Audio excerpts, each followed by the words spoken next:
അയാൾ ഒരു ഹാബിച്വൽ ഒഫൻഡറാണ്. നിരന്തരമായി സ്ത്രീകൾക്കെതിരായിട്ട് അതിക്രമം, അത് ലൈംഗിക അതിക്രമം മാത്രമല്ല, ക്രൂരമായ വയലൻസ്. ആലോചിച്ചു നോക്കൂ, സ്വന്തം കുഞ്ഞിനെ ഗർഭം ധരിച്ചിരിക്കുന്ന സ്വന്തം ജീവിത പങ്കാളിയുടെ അടിവയറ്റിൽ ചവിട്ടുന്നവൻ, അവൻ ഈ നാട്ടിലെ ഏറ്റവും വലിയ കഠോര ഹൃദയനേക്കാൾ വലിയ ക്രൂരനാണ് എന്നുള്ള കാര്യത്തിൽ ഒരു തർക്കവും വേണ്ട. ബലാത്സംഗ കേസിലെ പ്രതികളെത്തിരിക്കുന്നത് അതല്ലാതെ ഇന്ത്യൻ പ്രധാനമന്ത്രി. ഒരു സ്ത്രീ പീഡന കേസിലെ പ്രതിക്ക് 10-200 പോലീസുകാർ കാവൽ നിൽക്കുക. ഇവർക്ക് നാണമില്ലേ? ഇവരുടെയൊക്കെ വീട്ടിൽ സ്ത്രീകളില്ലേ? ഒരു മാന്യതയും മര്യാദയും വേണ്ടേ? ഇത്രയും നാണമില്ലാതാക്കാൻ പാടുണ്ടോ? നമസ്കാരം. എല്ലാ മാന്യപ്രേക്ഷകർക്കും നമ്മളുടെ പ്രോഗ്രാമായ കണ്ടതും കേട്ടതും പരിപാടിയിലേക്ക് ഹാർദവമായ സ്വാഗതം.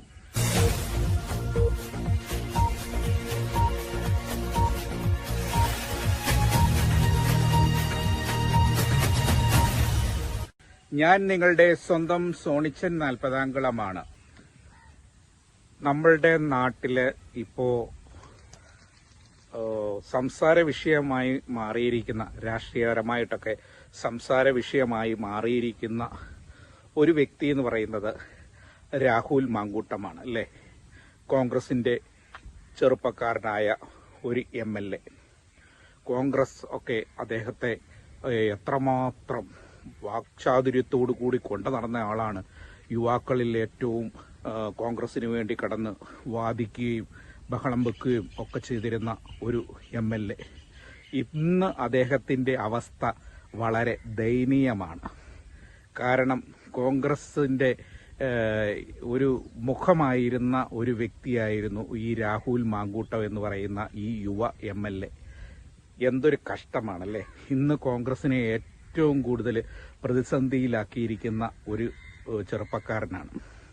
അദ്ദേഹത്തിന്റെ രാഷ്ട്രീയ ഭാവി ഏതാണ്ട് അവസാനിക്കും എന്നുള്ള കാര്യത്തിൽ 100% ഉറപ്പാണ്. കാരണം സ്ത്രീ വിഷയത്തിലാണ് അദ്ദേഹം പെട്ടുപോയിരിക്കുന്നത്. ശരിക്കും ഇന്ന് അദ്ദേഹത്തെ സപ്പോർട്ട് ചെയ്യാനായിട്ട് കോൺഗ്രസിന്റെ പ്രധാന നേതാക്കളൊന്നും മുന്നോട്ട് വരുന്നില്ല. കെ മുരളീധരന്റെയൊക്കെ സംസാരത്തിൽ അദ്ദേഹത്തെ കൈവിട്ടുകൊണ്ടുള്ള ഒരു നിലപാടാണ് സ്വീകരിച്ചിരിക്കുന്നത്. കാരണം സപ്പോർട്ട് ചെയ്യാൻ പറ്റില്ല. കാരണം അത്രമാത്രം നാണക്കേടുണ്ടാക്കുന്ന ഒരു വിഷയത്തിലാണ് ഇപ്പോൾ രാഹുൽ മാങ്കൂട്ടം ചെന്ന് നിൽക്കുന്നത്. ആകപ്പാടെ ഇപ്പോഴും അദ്ദേഹത്തെ സംരക്ഷിക്കുന്നത് 2 പേരാണ്. മുൻ KPCC പ്രസിഡന്റായിരുന്ന K സുധാകരനും അതുപോലെ ഷാഫി പറമ്പിലും മാത്രമാണ് അദ്ദേഹത്തിന് കുറച്ചൊക്കെയെങ്കിലും പിന്തുണ കൊടുക്കുന്നത്. ബാക്കി എല്ലാവരും അദ്ദേഹത്തെ കൈവിട്ടു. അതായത് അദ്ദേഹത്തെ സപ്പോർട്ട് ചെയ്തുകൊണ്ട് പറയാൻ പോലും അവർക്ക് മടിയാണ്. അതുകൊണ്ടാണ് പറയുന്നത് അന്വേഷണം നടക്കട്ടെ, അന്വേഷണത്തിന്റെ റിപ്പോർട്ട് വരട്ടെ എന്നൊക്കെ പറഞ്ഞുകൊണ്ട് കൈ കഴുകാണ്, സ്വയം കൈ കഴുകുവാണ്. അതേ മാർഗമുള്ളൂ. കാരണം അല്ലാതെ അദ്ദേഹത്തെ സപ്പോർട്ട് ചെയ്യാനായിട്ട് യാതൊരു നിർവാഹവുമില്ല. നമുക്കറിയാം, ആ തുടക്കകാലത്തൊക്കെ ഈ രാഹുൽ മാങ്കൂട്ടൻ ചാനൽ ചർച്ചയിലൂടെയൊക്കെ കടന്ന് വന്ന് ഇലക്ഷനെയൊക്കെ അഭിമുഖീകരിച്ച് നിയമസഭയിലേക്ക് വന്ന് അങ്ങനെ MLA ആയി തെരഞ്ഞെടുക്കപ്പെട്ട ഒരു ജനപ്രതിനിധിയാണ്. ഇന്ന് അദ്ദേഹത്തിന്റെ കാര്യം മഹാകഷ്ടമെന്നേ പറയാനുള്ളൂ. കാരണം അദ്ദേഹത്തിന്റെ രാഷ്ട്രീയ ഭാവി ഏതാണ്ട് ഇരുൾ അടഞ്ഞ മട്ടാണ്. ഇപ്പം നമുക്കറിയാം, അദ്ദേഹത്തിനെതിരെ ഇപ്പം പരാതിക്കാരിയായ ഒരു സ്ത്രീ രഹസ്യമൊഴി കൊടുത്തിരിക്കുകയാണ് ലൈംഗിക ആരോപണത്തെ കുറിച്ച്. ഇപ്പോൾ ഒരു സ്ത്രീയെ സംബന്ധിച്ച് പബ്ലിക്കായിട്ടൊക്കെ ഒന്ന് പറയുക എന്ന് പറയുന്നത്, ഇങ്ങനെയുള്ള കാര്യങ്ങളൊക്കെ ഒരു സമൂഹത്തിൽ ഒരു ഇച്ചിരി നിലയും വിലയുള്ള ഒരു വ്യക്തിയൊക്കെ പബ്ലിക്കായിട്ട് പറയില്ല. അപ്പോൾ അവരെ സംബന്ധിച്ച് ഇപ്പോൾ അവർ ഒരു രഹസ്യമൊഴി കൊടുത്തിരിക്കുകയാണ്. കാരണം അവർക്ക് നീതി കിട്ടണം. ആ സ്ത്രീക്ക്, ഈ പറഞ്ഞ പരാതി കൊടുത്തിരിക്കുന്ന ആ വ്യക്തിക്ക് നീതി കിട്ടണം. അത് ആവശ്യമാണ്. പ്രത്യേകിച്ച് നമ്മുടെ കേരളത്തിന്റെ ഒരാവശ്യമാണ് ആ പാവപ്പെട്ട ആ സ്ത്രീക്ക് നീതി കിട്ടുക എന്നുള്ളത്. അതുപോലെ തന്നെ രാഹുൽ മാങ്കൂട്ടം തെറ്റ് ചെയ്തിട്ടുണ്ടെങ്കിൽ തീർച്ചയായും ശിക്ഷ കൊടുക്കുക തന്നെ വേണം. അദ്ദേഹം ഇപ്പോൾ ഒളിവിൽ പോയിരിക്കുകയാണ്. ഇപ്പോൾ അദ്ദേഹത്തെ അറസ്റ്റ് ചെയ്യാനുള്ള നീക്കവുമായി പോലീസ് ഓടി നടക്കുകയാണ്. അദ്ദേഹം കേരളം വിട്ടു എന്ന് പറയുന്നു, പാലക്കാട് വിട്ടു, മറ്റ് സംസ്ഥാനങ്ങളിലേക്ക്, അതായത് തമിഴ്നാട്ടിലേക്ക് കടന്നെന്ന് പറയുന്നു, ചിലരെ കർണാടകയിലേക്ക് കടന്നെന്ന് പറയുന്നു. ഏതായാലും അദ്ദേഹത്തിനായിട്ടുള്ള അന്വേഷണം ഊർജിതമാക്കിയിരിക്കുകയാണ്.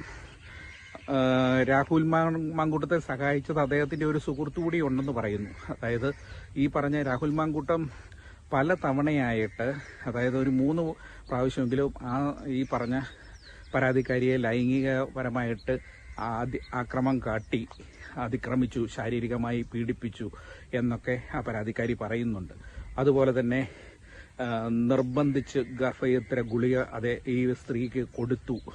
അതിന് സഹായം ചെയ്തത് ഈ രാഹുൽ മാങ്കൂട്ടത്തിന്റെ ഒരു ഫ്രണ്ടാണ്. അദ്ദേഹം വഴിയാണ് ഈ ഗുളിക എത്തിച്ചത്. നിർബന്ധിച്ച് ഈ ഗുളിക കഴിപ്പിച്ചു. പിന്നെ നിർബന്ധിച്ച് അശ്ലീല ചിത്രങ്ങൾ, ഫോട്ടോ എടുത്തു എന്നൊക്കെ ഈ സ്ത്രീ പരാതിയിൽ പറയുന്നുണ്ട്. എന്തായാലും അതൊന്നും നമ്മുടെ നാടിന് ചേരുന്ന കാര്യമല്ല. ഈ പറഞ്ഞ രാഹുൽ മാങ്കൂട്ടത്തെ ഈ പറഞ്ഞ ശിക്ഷ തന്നെ കൊടുക്കണം. അതായത് അദ്ദേഹത്തെ ഈ MLA സ്ഥാനത്ത് നിന്നൊക്കെ മാറ്റാൻ പറ്റുമെങ്കിൽ, അങ്ങനെയുള്ള ഇദ്ദേഹം തെറ്റ് ചെയ്തിട്ടുണ്ടെങ്കിൽ അതിൽ നിന്നൊക്കെ മാറ്റി മാതൃകാപരമായ ഒരു ശിക്ഷ കൊടുക്കുക തന്നെ വേണം. അതിന് കോൺഗ്രസ് പാർട്ടിയും സപ്പോർട്ട് ചെയ്യണം. കാരണം എന്താണെന്ന് വെച്ചാൽ ഇതുപോലെയുള്ള പ്രവൃത്തികളൊന്നും നമ്മുടെ രാഷ്ട്രീയത്തിൽ ഉണ്ടാകാൻ പാടില്ല. ജനപ്രതിനിധികളൊന്നും ചെയ്യാൻ പാടില്ല. അപ്പോൾ തീർച്ചയായും രാഹുൽ മാങ്കൂട്ടത്തിനെതിരെ ഒരു നടപടി എടുക്കണം എന്നുള്ളത് തന്നെയാണ് എനിക്ക് വ്യക്തിപരമായിട്ട് പറയാനുള്ളത്. എനിക്ക് മാത്രമല്ല, ഒരുവിധം കേരള ജനതയൊക്കെ ആഗ്രഹിക്കുന്നത് അത് തന്നെയാണ്. കാരണം ഇങ്ങനെയുള്ള ജനപ്രതിനിധികളൊന്നും നമ്മുടെ നിയമസഭയിലൊന്നും വരാൻ പാടില്ല. അടുത്ത ഇപ്പോൾ ഉടൻ തന്നെ നടക്കാനിരിക്കുന്ന പഞ്ചായത്ത് തെരഞ്ഞെടുപ്പിലെ, അതുപോലെ തന്നെ നിയമസഭാ തെരഞ്ഞെടുപ്പിലേക്കൊക്കെ നമ്മൾ നല്ല വ്യക്തികളെയൊക്കെ തെരഞ്ഞെടുക്കുക. സമൂഹത്തിലെ ഇച്ചിരി നന്നായി പെരുമാറുകയും നല്ലതായിട്ട് പ്രവർത്തിക്കുകയും ചെയ്യുന്ന നല്ല മനസ്സുകളുടെ ഉടമയെ തിരഞ്ഞെടുക്കാനായിട്ട് എല്ലാവരും ശ്രദ്ധിക്കണം എന്ന് മാത്രം ഈ ഒരു കാര്യം പറയാൻ വേണ്ടിയിട്ടാണ്. അപ്പോൾ നല്ല വികസനത്തിന് വോട്ട് ചെയ്യുക കേട്ടോ, അതാണ് എനിക്ക് പറയാനുള്ളത്. നമ്മുടെ നാട്ടിലെ പലതും നമ്മൾ കണ്ണടച്ച് ഇരുട്ടാക്കിയിട്ട് കാര്യമില്ല. നല്ല വികസനം ചെയ്ത ആരാണോ അവർക്ക് വോട്ട് ചെയ്യുക. നല്ല പ്രതിനിധികൾ ആരാണോ അവരെ തെരഞ്ഞെടുക്കുക. എല്ലാവർക്കും നന്മ വരട്ടെ. Thank you. നന്ദി, നമസ്കാരം.